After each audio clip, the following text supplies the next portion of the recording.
Nous allons voir que les disciples qui ont vécu des années avec le véritable Christ ont témoigné de son humanité pleine et entière. Que les apôtres l'ont fait. Que les apôtres l'ont fait.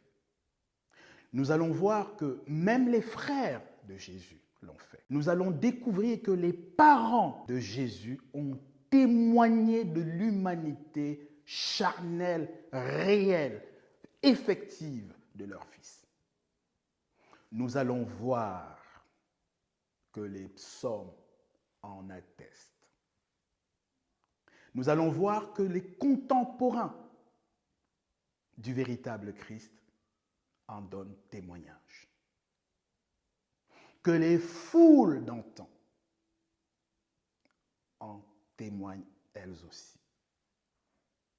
Nous allons voir que les Juifs, même les pharisiens, vénérables détracteurs, ont reconnu sans équivoque la plénitude de l'humanité charnelle du Christ à sa conception, à sa naissance.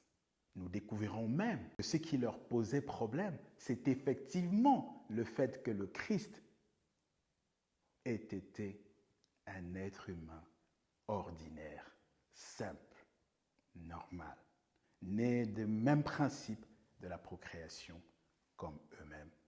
Le problème pour les Juifs était qu'il était l'un des leurs, pris du milieu d'eux, choisi parmi le peuple. Et nous allons voir également que les cieux en attestent, parce qu'à l'époque, les cieux voyaient, auscultaient ce qui se passait sur la terre. Et les vieillards attestent que le Messie, l'unique médiateur entre Dieu et les hommes, conformément à 1 Timothée 1,5, est un Jésus-Christ homme, comme se dit ce verset. Jésus-Christ homme.